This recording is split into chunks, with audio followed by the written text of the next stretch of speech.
اليوم أكملت لكم دينكم وأتممت عليكم نعمتي ورضيت لكم الإسلام دينا۔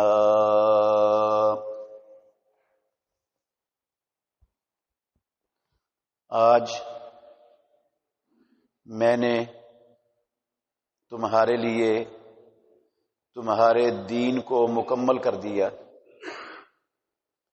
اور تم پر اپنی نعمت کو پورا کر دیا اور اسلام کو دین کی حیثیت سے تمہارے لیے پسند فرما لیا۔ ہر قسم کی حمد و ثنا اللہ وحدہ لا شریک کی ذات اقدس کے لیے، بے شمار انگنت لا تعداد درود و سلام سید الاولین والآخرین امام الانبیاء والمرسلین خاتم النبیین رحمت للعالمین محمد الرسول اللہ صلی اللہ علیہ وآلہ وسلم کی ذات گرامی کے لیے۔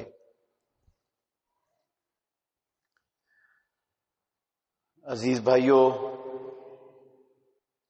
قابل احترام بزرگوں اور میری معزز مسلمان بہنوں،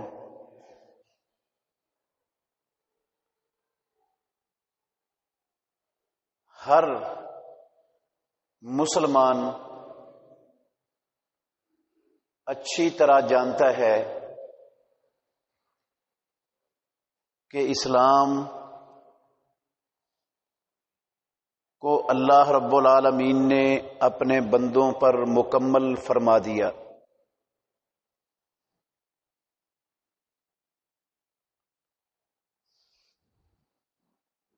کوئی مسلمان بھی ہو اور یہ بات نہ جانتا ہو، یہ ممکن نہیں، ہر بندہ ہی جانتا ہے۔ قرآن مجید میں اللہ رب العالمین نے اس کا اعلان بھی کر دیا ہوا ہے۔ جو لفظ با ترجمہ آپ نے سنے ہیں، سورہ مائدہ کی آیت نمبر 3 کے کچھ الفاظ ہیں۔ یہ مالک الملک نے کہا الیوم اکملت لکم دینکم۔ قرآن کو اللہ رب العالمین کا کلام، سچی کتاب سمجھنے والوں، تمہارے خالق و مالک، پروردگار و پالنہار کی طرف سے اعلان ہے، سن لو۔ آج میں نے تمہارے لیے تمہارے دین کو کامل اور مکمل کر دیا۔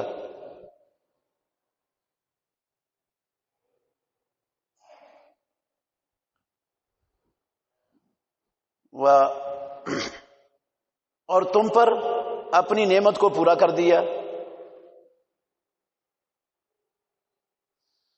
اسلام صرف اللہ رب العالمین کا دین ہی نہیں ہے، یہ دنیا میں بسنے والے انسانوں کے لیے پروردگار کی سب سے بڑی نعمت بھی ہے۔ وَأَتْمَمْتُ عَلَيْكُمْ نِعْمَتِي، اللہ نے اس کو نعمت کہا ہے، میں نے اپنی نعمت کو تم پر پورا کر دیا۔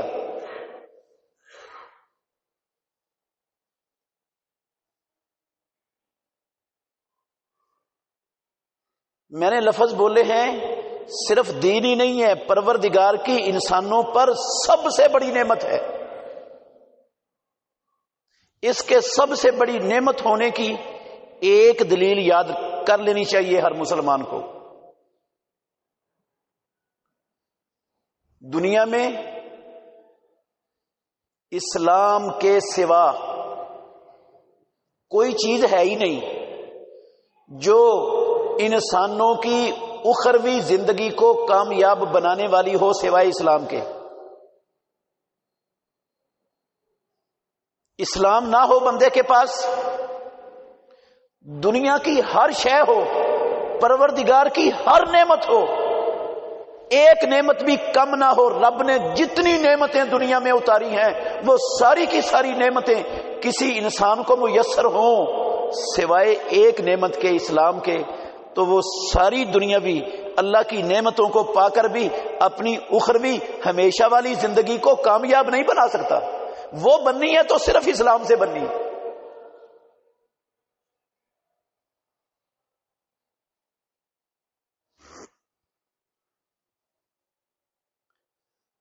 آنکھیں رب العالمین کی نعمت ہے، آنکھوں میں بینائی، دیکھنے کی قوت، یہ پروردگار کی نعمت ہے۔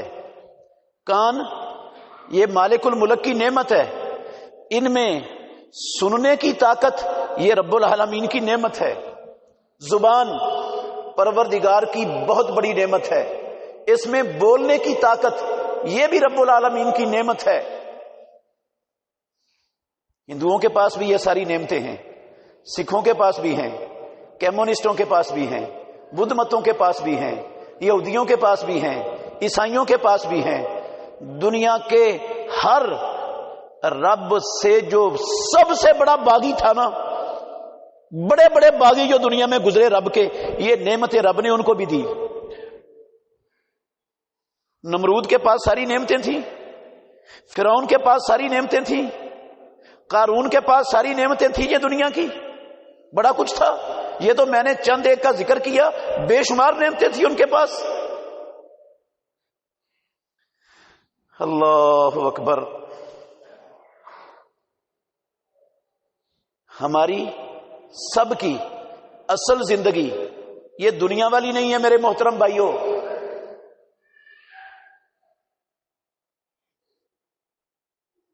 ہمیں کسی دھوکے میں نہیں رہنا چاہیے۔ فما متاع الحیات الدنیا وما هذه الحیات الدنیا الا متاع الغرور۔ اللہ کہتے ہیں یہ دھوکہ ہے، دھوکے کا سامان ہے یہ سارا کچھ جو دنیا میں نظر آ رہا ہے، یہ اصل زندگی نہیں ہے تمہاری۔ اصل زندگی وہ ہے جب دنیا سے یہ آنکھیں پکی پکی بند ہو جائیں گی، روح اس جسم سے جدا ہو جائے گی، تو وہ جو اس کے بعد زندگی شروع ہونے والی ہے نا، وہ ہماری کبھی بھی نہ ختم ہونے والی زندگی ہے، ہمیشہ والی ہے۔ یہ زیادہ سے زیادہ ہو گئی تو کتنی ہو جائے گی؟ 1000 سال ہو جائے گی، 500 سال ہو جائے گی، چلو 500 سال نہ صحیح 200 سال ہو جائے گی۔ نہیں سنیں گے آپ اس وقت دنیا میں کسی انسان کی عمر 200 سال تک پہنچتی ہو، 150 سال بھی نہیں سنیں گے آپ۔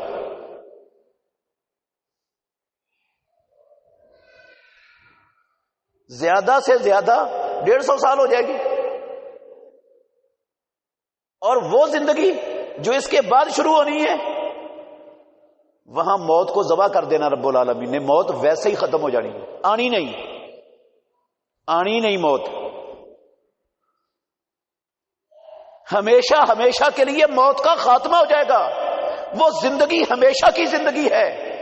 وہ زندگی اگر کوئی چیز اس کو کامیاب بنا سکتی ہے، امن والی بنا سکتی ہے، خوشحالی والی بنا سکتی ہے، رب کی رضامندی والی بنا سکتی ہے، جنتوں کی نعمتوں سے مالا مال کوئی چیز اس زندگی کو کر سکتی ہے، تو پیدا کرنے والے کی قسم اٹھا کے کہتا ہوں، رب کی زمین پر آسمان کی نیلی چھت تلے اسلام کے سوا کوئی دوسری شے ہے ہی نہیں،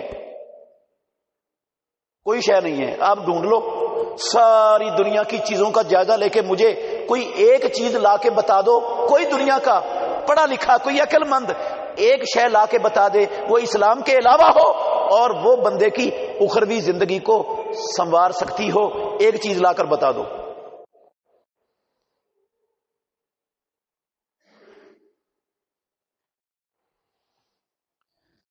اللہ اکبر۔ ایسے ہی نہیں، پروردگار نے کہا وَأَتْمَمْتُ عَلَيْكُمْ نِعْمَتِي، میں نے تم پر اپنی نعمت کو پورا کیا ہے۔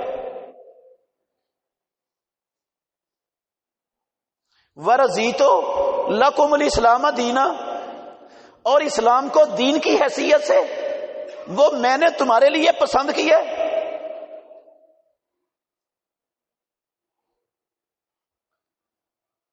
یہ دین اسلام آدم علیہ الصلاۃ والسلام سے چلا آ رہا ہے۔ دین اسلام کب سے شروع ہے؟ آدم علیہ الصلاۃ والسلام سے چلا آ رہا ہے، دنیا میں چلتا رہا، نوح علیہ الصلاۃ والسلام کے زمانے میں چلتا رہا، صالح، ہود، شعیب علیہ الصلاۃ والسلام کے زمانوں میں چلتا رہا، سارے نبیوں کے دور میں موسیٰ، عیسیٰ علیہ الصلاۃ والسلام کے زمانوں تک چلتا آیا۔ اسلام ہی تھا سارے نبیوں کا دین، کوئی الگ نہیں تھا، کسی نبی کا دین اسلام سے علاوہ نہیں تھا۔ لیکن میرے محترم بھائیوں، آدم علیہ الصلاۃ والسلام سے اسلام شروع ہوا، عیسیٰ علیہ الصلاۃ والسلام تک اسلام مکمل نہیں ہوا تھا، مکمل نہیں تھا۔ یہ مکمل اگر ہوا ہے نا تو محمد الرسول اللہ صلی اللہ علیہ وسلم پر آ کر آپ کو آخری نبی بنا کر اللہ نے اپنے آخری نبی محمد الرسول اللہ صلی اللہ علیہ وسلم پر اس دین کو مکمل فرمایا ہے۔ پہلے مکمل نہیں تھا، آدم علیہ الصلوۃ والسلام کے پاس مکمل اسلام نہیں تھا، جتنا اسلام تھا اتنے پر عمل کرنا ان سے مطلوب تھا۔ ہر نبی کی زندگی میں جتنا اسلام ان کے پاس پہنچا تھا اتنے اسلام پر عمل کرنے سے وہ کامیاب ہوتے تھے، نجات پاتے تھے، سرخرو ہوتے تھے رب کے ہاں، اپنی آخرت سنوار لیتے تھے۔ رب نے دیا ہی اتنا تھا۔ محمد الرسول اللہ صلی اللہ علیہ وسلم پر بھی 13 سال مکے میں نبوت کے اعلان کے بعد رہے، 13 سال اسلام مکمل نہیں تھا، نامکمل تھا۔ وہ جو اس نامکمل اسلام کی حالت میں دنیا سے مسلمان چلے گئے، وہ جتنا اسلام اس وقت موجود تھا اس کے ماننے کے مکلف تھے بس۔ انہوں نے اس پر عمل کیا، وہ کامیاب ہے۔ جب محمد الرسول اللہ صلی اللہ علیہ وسلم حجۃ الوداع کے موقع پر عرفات کے میدان میں کھڑے ہیں، ذوالحجہ کی 9 تاریخ ہے، عرفے کا دن ہے، جمعے کا دن ہے، حج اکبر ہے۔ وہاں پر پروردگار نے اپنے آخری نبی کو یہ اعلان سنایا، الیوم اکملت لکم دینکم واتممت علیکم نعمتی ورضیت لکم الاسلام دینا۔ مسلمانوں، میں نے آج تم پر تمہارے دین کو مکمل کر دیا، پورا کر دیا۔ اب اس اسلام میں کوئی ایسی چیز کی گنجائش باقی ہی نہیں جو انسانوں کی دنیاوی اور اخروی زندگیوں میں ان کے لیے مفید ہو اور کتاب و سنت میں اسلام میں موجود نہ ہو۔ میں نے کوئی ایسی چیز چھوڑی نہیں، رہنی نہیں دی، مکمل اس کو کہتے ہیں۔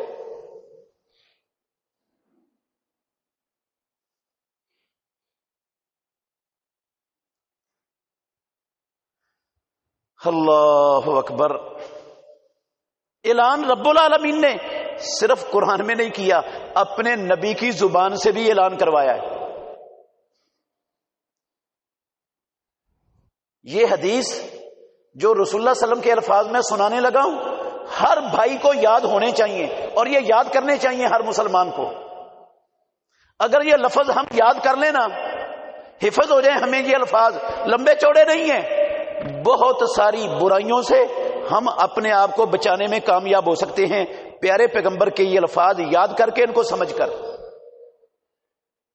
حضرت ابو ذر غفاری رضی اللہ تعالی عنہ حدیث کے راوی ہیں. حدیث ہے المعجم الکبیر، امام طبرانی رحمت اللہ علیہ کی حدیث کی کتاب ہے المعجم الکبیر. اس میں صحیح سند کے ساتھ یہ رسول اللہ صلی اللہ علیہ وسلم کے لفظ مروی ہیں. کہتے ہیں رسول اللہ صلی اللہ علیہ وسلم نے فرمایا ما بقی شیء، میں ہمیشہ یہ لفظ بھائیوں کو سناتا ہوں، ما بقی شیء، محمد الرسول اللہ صلی اللہ علیہ وسلم کو نبی ماننے والوں،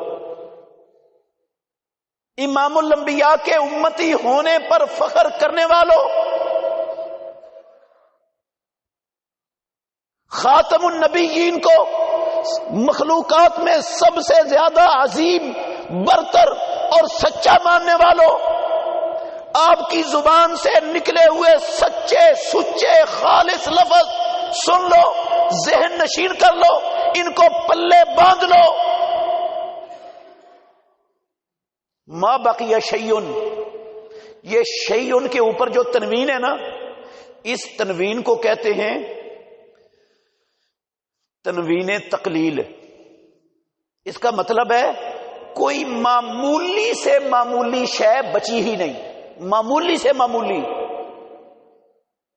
کوئی ذرے کے برابر، کوئی ذرے کے قسم ہے اللہ کی کروڑویں حصے کے برابر، ذرہ نہیں، ذرے کا بھی کروڑواں حصہ نکال لو، اس کے برابر بھی کائنات میں کوئی چیز بچی ہی نہیں، بچی نہیں. کیا نہیں بچی؟ یقرب من الجنت، جو دنیا میں بسنے والے انسانوں کو جنت کے قریب کرتی ہو، وَيُبَعِدُ مِنَ النَّارِ، اور جہنم سے ان انسانوں کو، اللہ کے بندوں کو دور کرتی ہو.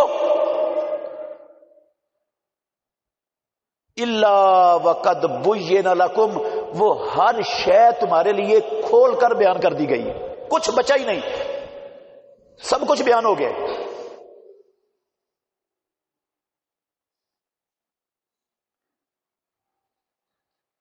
جب کوئی شے بچی ہی نہیں، معمولی سے معمولی چیز بھی نہیں بچی، ذرے کے کروڑویں حصے کے برابر قسم اللہ کی کچھ نہیں بچا جو انسانوں کو جنت کے قریب کرتا ہو، جہنم سے دور کرتا ہو. تو کیا خیال ہے ہم کوئی ایسی چیز دریافت کر سکتے ہیں، کر لے گا کوئی انسان، کوئی ذہین سے ذہین، کوئی پڑھا لکھا، جو جنت کے قریب بھی کرتی ہو، جہنم سے دور بھی کرتی ہو، اور وہ اسلام میں موجود نہ ہو، کوئی دریافت کر سکے گا؟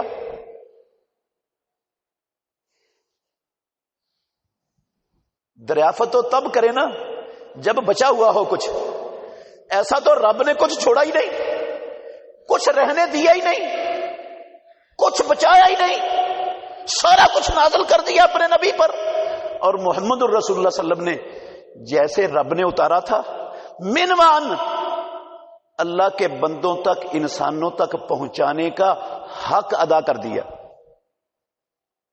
حق ادا کر دیا.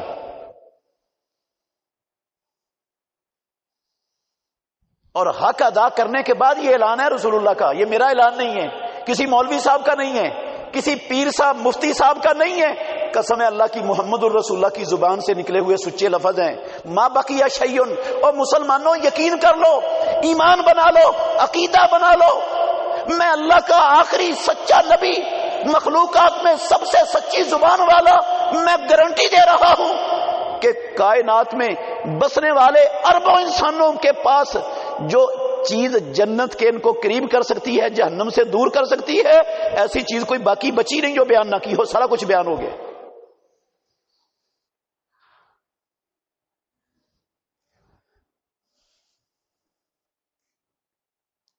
اسی وجہ سے ہماری ماں صدیقہ کائنات عائشہ ام المومنین رضی اللہ عنہا طیبہ طاہرہ، وہ بیان کرتی ہیں، صحیح بخاری شریف میں بھی موجود ہے، صحیح مسلم شریف کے اندر بھی موجود ہے، بخاری مسلم کی روایت ہے، متفقن علیہ حدیث ہے. کہتی ہیں من زعم ان محمدن صلی اللہ علیہ وسلم کتم شیئا مما انزل اللہ علیہ، جو بندہ یہ گمان کرے، یہ سوچ رکھے، یہ نظریہ رکھے، یہ سمجھے کہ محمد صلی اللہ علیہ وسلم پر مالک الملک نے، رب العالمین نے جو کچھ نازل کیا تھا اس میں سے ایک ذرے کے برابر یا ذرے کے کروڑویں حصے کے برابر نبی مکرم نے کوئی چیز چھپا لی یا انسانوں کو نہیں بتائی، فقد اعظم اللہ الفریہ، ہماری ماں کہتی ہیں اللہ پر بہت بڑا جھوٹ باندھ رہا ہے وہ بندہ دنیا میں جو یہ سوچتا ہے۔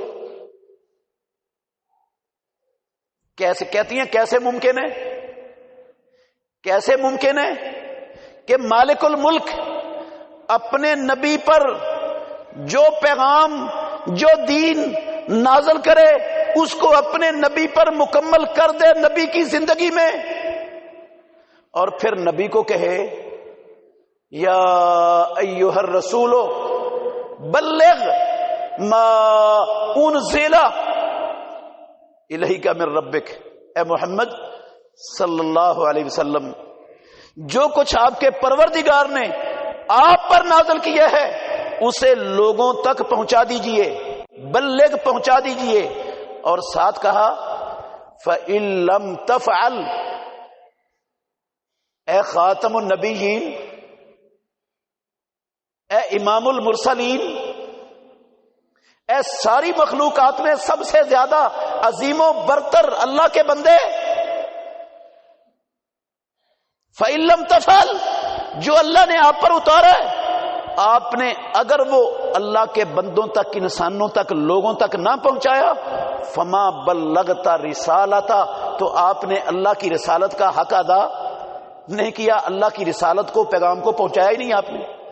کہتی ہیں یہ آیت موجود ہو اور بندہ یہ سوچے، مسلمان بھی ہو، کلمہ پڑھنے والا بھی ہو، محمد الرسول اللہ سے محبت کے دعوے کرنے والا بھی ہو، اسلام کو اپنا دین سمجھنے والا بھی ہو، اور اس کی سوچ یہ ہو، اس کا نظریہ یہ ہو، اس کا تصور یہ ہو کہ اسلام سارے کا سارا ہم تک پہنچا نہیں، چھپ گیا، اس میں سے کچھ رہ گیا، ہمارے لیے، ہمارے بڑوں کے لیے، ہمارے باپ دادے کے لیے، ہمارے امام خطیب کے لیے، ہمارے مفتی پیر کے لیے، ہمارے امام کے لیے گنجائش تھی کہ اس میں جو چاہے دین کے نام پر داخل کر دے۔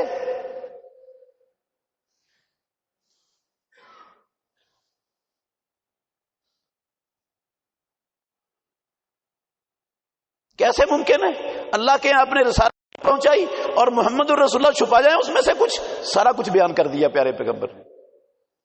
کذاب ہے، جھوٹا ہے، امام ہماری ماں کہتی ہیں جھوٹا ہے، اللہ پر بہت بڑا جھوٹ باندھنے والا ہے وہ بندہ جو یہ سمجھتا ہے کہ دین نامکمل ہے، نبی صلی اللہ علیہ وسلم نے کچھ چھپا لیا ہے، وہ بتایا نہیں لوگوں کو، انسانوں تک پہنچایا نہیں۔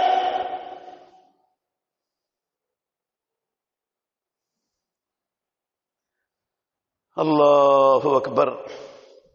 اور یہ صرف قرآن کی آیت میں نہیں ہے، پیارے پیغمبر کی زبان سے نکلے ہوئے الفاظ جو میں نے آپ کے سامنے رکھے ہیں صرف حدیث میں نہیں ہے، صرف ہماری ماں کی زبان سے یہ الفاظ نہیں نکلے، قسم ہے اللہ کی، اللہ کے گھر میں کھڑا ہوں، جتنے بھی سابقہ دینوں والے لوگ ہیں نا، سابقہ دیان والے جتنے بھی لوگ ہیں، ان سب کی گواہی اس بات پر موجود ہے، انہیں اس بات پر عین الیقین تھا، یقین، قسم ہے اللہ کی، یقین تھا کہ یہ دین مکمل ہو گیا محمد الرسول اللہ کی زندگی میں۔ نہیں معلوم تو وہ حدیث صحیح بخاری شریف کی کون نہیں جانتا؟ یہودیوں نے حضرت عمر ابن الخطاب رضی اللہ تعالی عنہ سے کہا، عمر تمہارے قرآن میں ایک آیت ہے، اگر وہ آیت ہمارے لیے نازل ہو جاتی نا تو جس دن وہ آیت اترتی ہم اس دن کو اپنے لیے عید کا دن قرار دے دیتے، ہم عید مناتے اس دن میں جس دن میں وہ آیت اترتی جو تمہارے قرآن میں رب نے اتاری ہوئی ہے۔ فاروق اعظم عمر بن الخطاب رضی اللہ عنہ کہتے ہیں وہ کون سی آیت ہے؟ مجھے بتا دو، سمجھا دو، بتاؤ کون سی آیت ہے وہ جس کے بارے میں تمہارا یہ خیال ہے کہ اگر وہ تم پر نازل ہوتی تو تم اس دن کو جس دن وہ اترتی عید کا دن قرار دے دیتے، عید مناتے؟ تو ان یہودیوں نے کہا وہ یہ والی آیت ہے، الیوم اکملت لکم دینکم واتممت علیکم نعمتی ورضیت لکم الاسلام دینا۔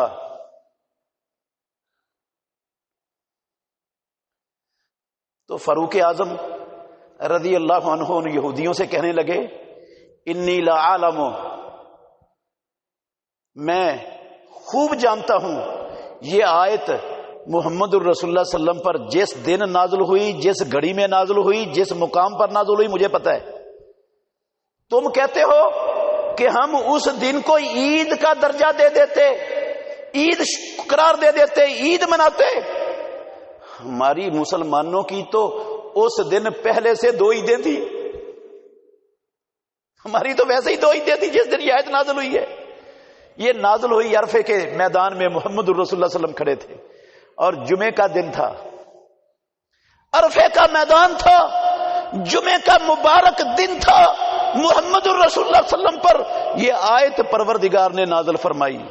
مسلمانوں کے لیے عرفے کا دن بھی، یوم النحر کا دن بھی عید کا دن ہوتا ہے، اور جمعے کو بھی رسول اللہ صلی اللہ علیہ وسلم نے مسلمانوں کی عید قرار دیا ہوا ہے۔ ہمارا تو ڈبل عید کا دن تھا اس وقت۔ اس سے کیا سمجھ آئی آپ کو؟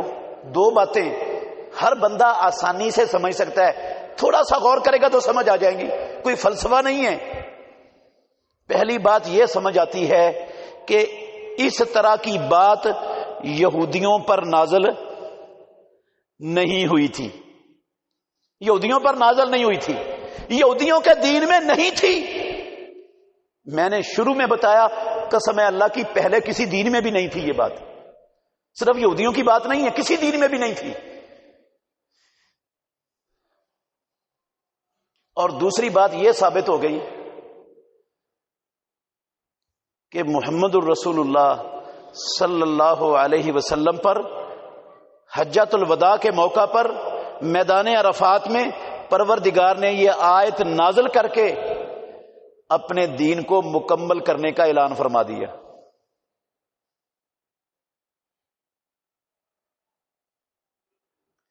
اب رب العالمین کہیں کہ میں نے مکمل کر دیا، غور کرنا میرے محترم بھائیوں، رسول مکرم صلی اللہ علیہ وسلم کہیں کہ کوئی معمولی سے معمولی شے بھی نہیں بچی جو جنت کے قریب اور جہنم سے دور کرتی ہو، بیان نہ ہوئی ہو، سب کچھ بیان ہو گیا ہے۔ اور سابقہ دینوں والے، سابقہ ملتوں والے، ان کو بھی یقین ہو کہ یہ مکمل دین کا اعلان ہے، دین مکمل ہو چکا ہے۔ وہ کہا تھا نا، اور بھی آپ سن لیں، حضرت سلمان فارسی رضی اللہ تعالیٰ عنہ، یہودی عالم کہتا ہے لقد علمکم نبیکم کل شیء حتی الخراءۃ۔ سلمان، تمہارا نبی عجیب ہے، اس نے تمہیں زندگی کی، کائنات کی ہر شے ہی سکھا دی ہے، کوئی چیز اس نبی نے چھوڑی نہیں۔ حتی الخراءۃ، حتیٰ کہ قضائے حاجت کے آداب بھی تم کو سکھا دیے، کوئی چیز نہیں چھوڑی، قضائے حاجت کے آداب تک سکھا دیے تمہیں۔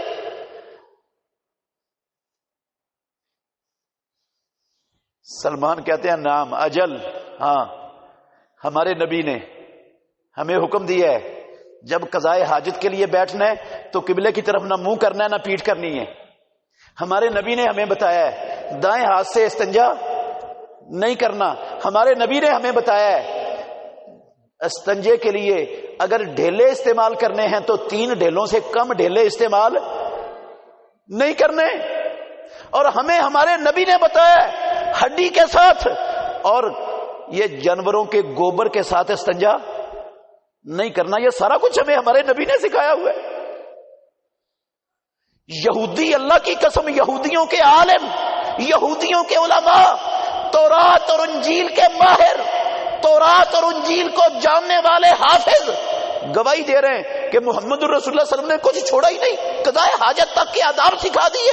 جو قضائے حاجت تک کے آداب سکھاتا ہے وہ اور کیا چیز چھوڑے گا؟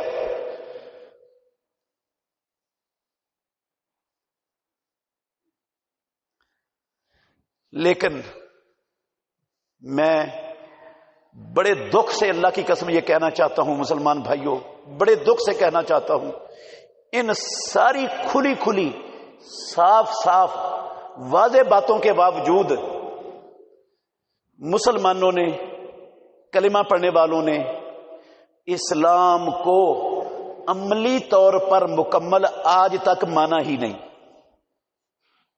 عملی طور پر اسلام کو مکمل نہیں مانا۔ بڑی دکھ کی بات ہے یہ۔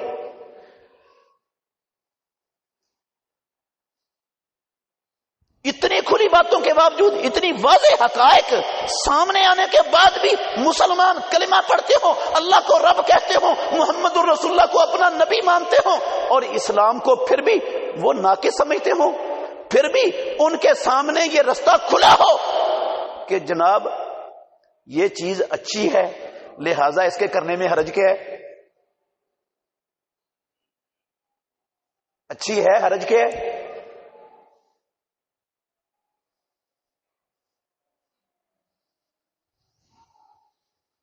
مثال کے طور پر میں ایک مثال دیتا ہوں۔ ہمارے عام ہے معاشرے میں کچھ تو لوگ ہیں سیکولر قسم کے، میں ان کی بات نہیں کرتا، سیکولر قسم کے لوگوں کی۔ کچھ لوگ ہیں دیندار، دین والے، دین والوں کی بات کر رہا ہوں۔ جو دین والے لوگ ہیں نا، دین کو سمجھنے والے، دین کو پڑھنے والے، دین کو جاننے والے، اللہ کی قسم انہوں نے بھی دل سے اسلام کو مکمل نہیں جانا، نہ مانا ہے، نہ جانا ہے نہ مانا ہے۔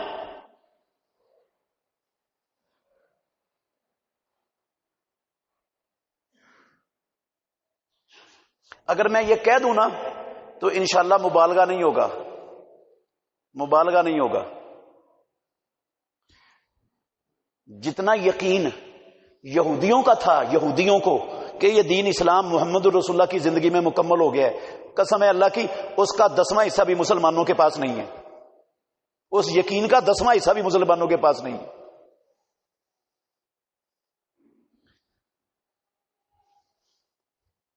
جنازہ پڑھتے ہیں ہم، میت کو دفن کر دیتے ہیں، میت کو دفن کرنے کے بعد جب قبر مکمل ہوتی ہے نا تو ایک بندہ قبر کے سر کی طرف کھڑا ہو جاتا ہے، دوسرا بندہ قبر کی پاؤں کی طرف کھڑا ہو جاتا ہے۔ یہ جو سر کی طرف کھڑا ہے یہ سورہ بقرہ کا پہلا رکوع پڑھتا ہے، اور جو قبر کے پاؤں کی طرف کھڑا ہے وہ سورہ بقرہ کا آخری رکوع پڑھتا ہے۔ سوچ کیا ہے؟ نظریہ کیا ہے؟ ہم میت کو فائدہ پہنچا رہے ہیں، میت کو جنت کے قریب کر رہے ہیں، میت کو جہنم سے دور کر رہے ہیں، ہم میت کا بھلا کر رہے ہیں، اس سے اس کی آخرت بہتر ہو جائے گی، اس سے اس میت کی آخرت سنور جائے گی، اس میت کو فائدہ ملے گا، اس میت کو عذاب قبر سے نجات مل جائے گی، اس کی عذاب قبر سے جان چھوٹ جائے گی۔ یہ اس نظریے سے مسلمان کرتے ہیں۔ آپ ان سے کہیں، تجربہ کر کے دیکھ لیں، آپ ان سے کہیں بھائی جان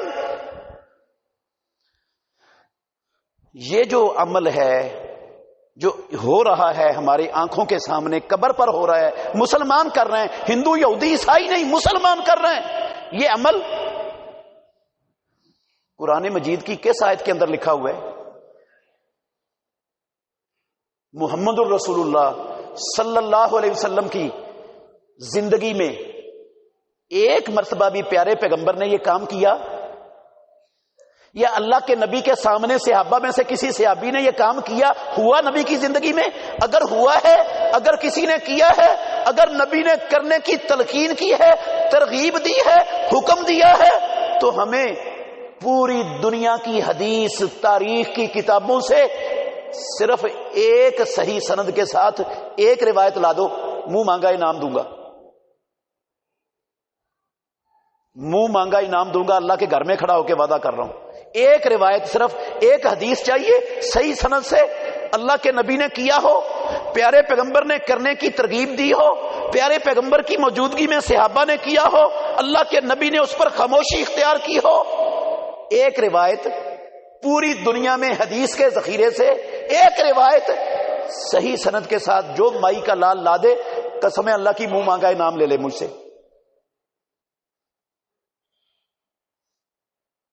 ہے ہی نہیں، ذمہ داری سے کہتا ہوں ہے ہی نہیں، اللہ کے گھر میں کھڑا ہوں، نہیں ہے، حدیث میں ہے ہی نہیں، کتاب اللہ میں ہے ہی نہیں، نبی کی زندگیوں میں ہے ہی نہیں، قسم اللہ کی صحابہ کی زندگیوں میں اس کا نام و نشان بھی نہیں ہے کہ کسی صحابی نے، چلو نبی تو چھوڑو، کسی صحابی نے ایسا کیا ہو، صحابی سے کبھی کوئی نہیں دکھا سکتا۔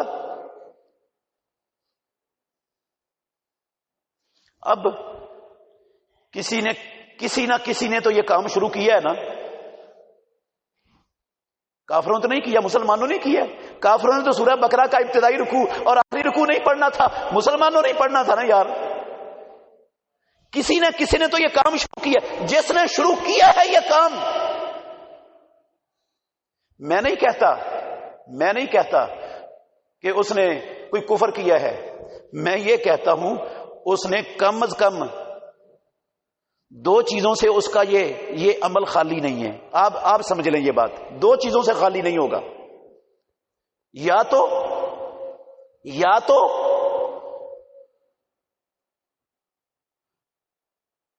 وہ اس کو دین سمجھتا ہوگا، یا کیا سمجھ کر رہا ہوگا؟ دین سمجھ کر، ثواب سمجھ کر، نیکی سمجھ کر۔ اگر وہ دین سمجھ کر رہا ہے، نیکی سمجھ کر رہا ہے، ثواب سمجھ کے کر رہا ہے، تو کیا خیال ہے اس کا نتیجہ کیا نکلے گا؟ نعوذ باللہ ثم نعوذ باللہ، آسمانوں والے رب نے بھی خیانت کی، مدینے والے امام محمد الرسول اللہ نے بھی خیانت کی، اور صحابہ نے بھی خیانت کی۔ نہ اللہ نے قرآن میں نازل کی یہ بات، نہ نبی نے ہوا لگنے دی اس بات کی کسی بندے کو، نہ صحابہ نے ہوا لگنے دی، سارے پی گئے اس کو۔ تھا یہ نیکی کا کام، تھا ثواب کا کام، تھا میت کو جنت کے قریب کرنے والا کام، جہنم سے دور کرنے والا کام، اس کو عذاب قبر سے بچانے والا کام، نہ رب نے دیا، نہ نبی نے دیا، نہ صحابہ نے دیا۔ نعوذ باللہ وہ خائن ٹھہرے، اور میں 14ویں صدی کا مولوی، میں جو ہے نا وہ اسلام کو آ کر میں مردوں کا بھلا کرنے والا بن گیا۔ صرف اتنی بات نہیں، اس کا مطلب یہ نکلا کہ آسمانوں والے رب نے جو قرآن میں اعلان کر دیا تھا الیوم اکملت لکم دینکم، یہ غلط تھا اعلان۔ جو مدینے والے امام نے کہہ دیا تھا ما بقی شیء یقرب من الجنت ویباعد من النار الا وقد بین لکم، نعوذ باللہ، یہ غلط تھی بات نبی صلی اللہ علیہ وسلم کی۔ اور جو صدیقہ کائنات کہتی ہیں کہ جو کہتا ہے نبی نے کچھ چھپا لیے وہ جھوٹ مانتا ہے، نعوذ باللہ، وہ بھی غلط بیانی کرتی تھی۔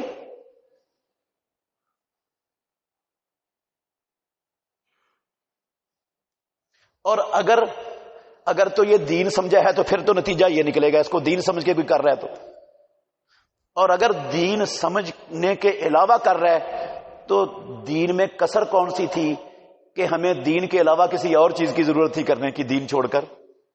اگر دین نہیں ہے تو دین میں کمی ہے، کوئی دین میں نقص ہے؟ ہم دین کے علاوہ کوئی اور چیز کرنے کے محتاج ہیں؟ فائدہ کیا؟ جو چیز دین نہیں ہے اس چیز میں مشغول ہونا، کیا فائدہ اس کا؟ کیا ملے گا؟ کیا حاصل ہے اس کا؟ لیکن ان باتوں پر کبھی کسی نے غور نہیں کیا، کرتے بھی نہیں، اور اس کو غور طلب سمجھتے بھی نہیں۔ میں کہتا ہوں قسم اللہ کی، یہ بات تو اتنی زیادہ خطرناک نہیں ہے، اس سے جو اگلی بات ہے وہ اس سے بھی زیادہ خطرناک ہے۔ وہ کیا ہے؟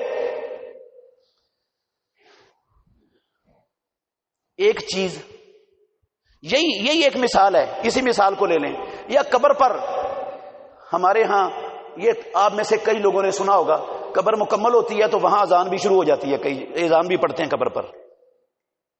میں نے تو دیکھا کئی جگہوں پر اذان پڑھتے ہوئے، خود دیکھا ہے، ان سے پوچھا بھی ہے پیار سے، اخلاق سے، محبت سے، بھائی جان یہ جو عمل ہے اذان پڑھنے والا کہاں لکھا ہوا ہے، ہمیں بھی بتا دو، ہم بھی پڑھ لیں، ہم بھی اذان پڑھا کریں.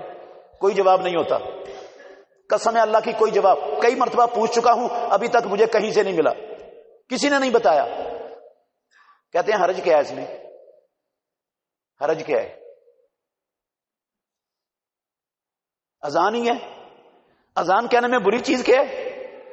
اللہ کے نبی نے فرمایا اذان جہاں ہو وہاں شیطان بھاگتا ہے، تو شیطان بھاگ جائے گا تو یہ بندہ منکر نکیر کے سوالوں کے صحیح صحیح جواب دے دے گا، ورنہ شیطان بہکا سکتا ہے اس کو. میں تو شیطان کو بھگا رہا ہوں تاکہ جواب صحیح دے سکے. یہ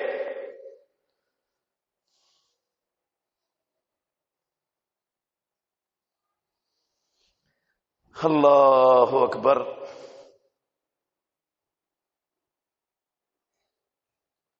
اگر اذان کہنے کا قبر پر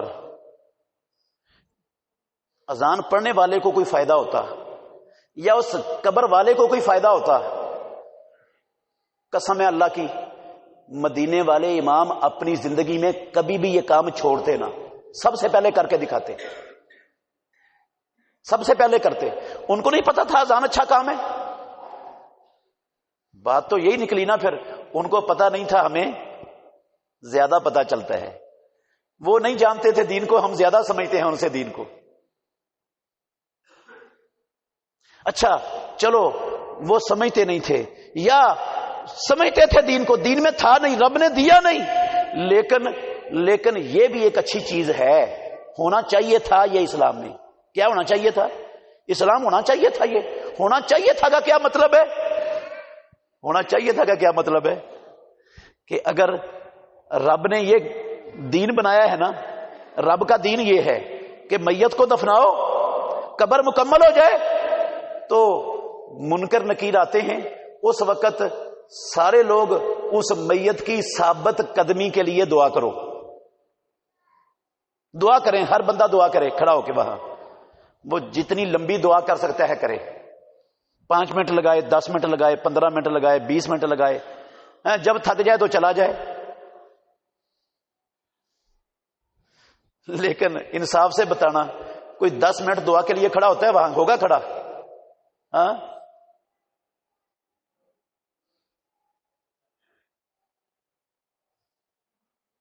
وہ تو 10 منٹ بھی دعا کرنے کے لیے کھڑا نہیں ہوگا وہاں پر. اور جس نے پڑھنا ہے 10 منٹ کے لیے قرآن، اس نے پیسے لینے کے لیے پڑھنا ہے لوگوں سے، اپنا پیٹ بھرنے کے لیے پڑھنا ہے، اپنا کاروبار چلانے کے لیے پڑھنا ہے. اس لیے وہ کھڑا ہے اپنے کاروبار کے لیے، اپنے پیٹ کے لیے، اپنی دنیا کے لیے. اس کو مردے سے اللہ کی قسم کوئی ہمدردی نہیں، کوئی خیر خواہی نہیں، اس کو مردے سے کوئی غرض نہیں، اس کے رشتہ داروں کا کوئی مسئلہ نہیں. اس کو مسئلہ اپنے پیٹ کا ہے، وہ اپنے پیٹ کے لیے کھڑا ہے. وہ تو کھڑا ہو جائے گا، اور جس کو یہ امید نہیں ہے کچھ ملے گا وہ کھڑا ہوگا. ہاں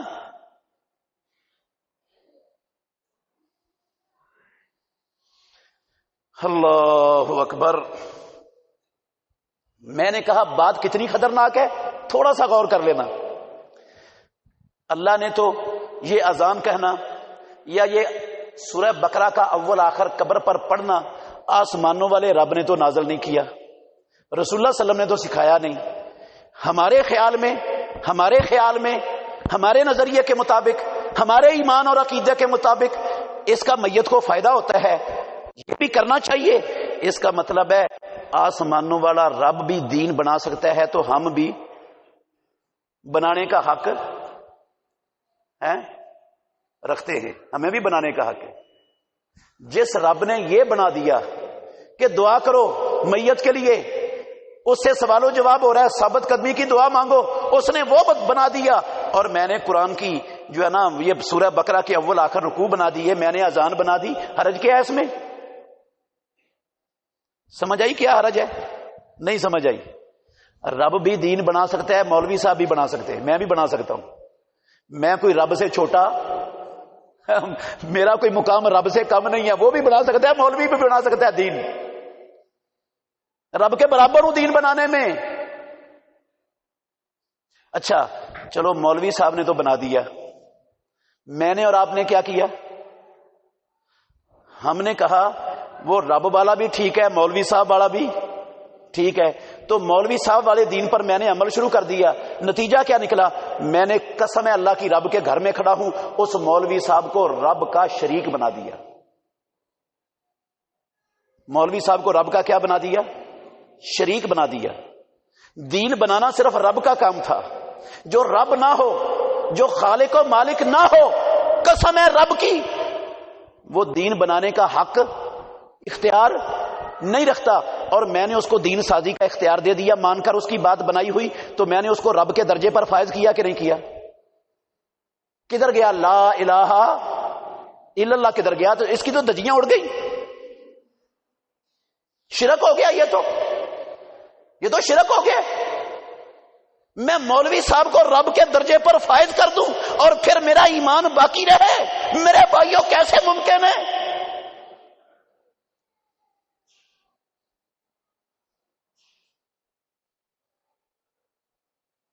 یہ ساری باتیں میں نے کیوں کی ہیں آپ کے سامنے؟ اس لیے کی ہیں کہ ہمارے معاشرے میں مسلمانوں نے بہت سی نئی چیزوں کو، نئی باتوں کو، نئے کاموں کو دین بنایا ہوا ہے، جن کا دین سے کوئی رشتہ، ناتا اور تعلق نہیں ہے، ہم ان کو دین سمجھ کے کر رہے ہیں۔ اور یہ زد کہاں پڑتی ہے؟ قرآن کی آیت پر بھی پڑتی ہے، امام الانبیاء کی صداقت پر بھی پڑتی ہے، صحابہ کی عدالت پر بھی پڑتی ہے، اور یہ کتنا بڑا جرم بنتا ہے، شرک بنتا ہے رب العالمین کے ساتھ۔ یہ بھی میں نے خود نہیں کہا کہ شرک بنتے، آسمانوں والے رب نے قرآن میں لکھا ہے، ام لہم شرکاء شرعوا من الدین ما لم یأذن بہ اللہ۔ رب نے جس کام کی اجازت نہیں دی، لوگوں نے رب کے ساتھ وہ شریک بنا لیے کہ وہ بھی بنا سکتے ہیں کام، اور ہم ان کے بنائے ہوئے کاموں کو دین سمجھ کر بنائیں گے۔ شرعوا لہم من الدین، انہوں نے دین بنایا ہے ان کے لیے، جیسا رب دین بنانے کا حق رکھتا ہے ویسے ہی یہ بھی دین بنانے کا حق رکھتے ہیں۔ اللہ کہتے ہیں ام لہم شرکاء، یہ رب کے شریک بن گئے۔ بنا رہے لوگ، ہم بنا رہے ہیں۔ ہر ایرے گہرے کو ہم نے رب کے برابر کا درجہ دیا ہوا ہے، جو اس نے بات بنائی ہم نے آنکھیں بند کر کے دین بنا لیا اس کو۔ یار اتنے سادہ لوگ ہیں ہم، کتنے معصوم ہیں۔ اللہ اکبر۔ یہ آپ کہیں گے اس کی مناسبت کیا ہے آج کے خطبے سے؟ بھئی مناسبت یہ ہے، پچھلے خطبوں میں بھی موقع نہیں ملا، یہ گزرا ہے 27 رجب، اور بھی کئی بدعات گزری ہیں، آگے شب برات آ رہی ہے۔ میں شب برات کی حقیقت آپ کے سامنے کھولنا چاہتا ہوں، پیارے پیغمبر کی زبان سے، رب کے قرآن سے، صحابہ کی زندگیوں سے، اس کی جو 100% حقیقت ہے نا شب برات کی۔ شب برات کیا ہے؟ اس کی عظمت کیا ہے؟ اس کا مقام کیا ہے؟ یہ پتے جھڑتے اور لکھتے، یہ جو لگتے کب ہیں، یہ سارا کچھ لکھا کس رات کو جاتا ہے؟ اور جناب اس رات میں، شب برات کی رات میں، اللہ کے نبی نے کیا کیا ہے، اسلام نے کیا کرنے کا کہا ہے، اور مسلمان کیا کر رہے ہیں، ان ساری باتوں کے جواب انشاءاللہ الرحمن خالص کتاب و سنت کی زبان سے اگلے جمعے آپ کو دوں گا۔ اللہ ہمیں سمجھنے کی، عمل کرنے کی توفیق عطا فرمائے۔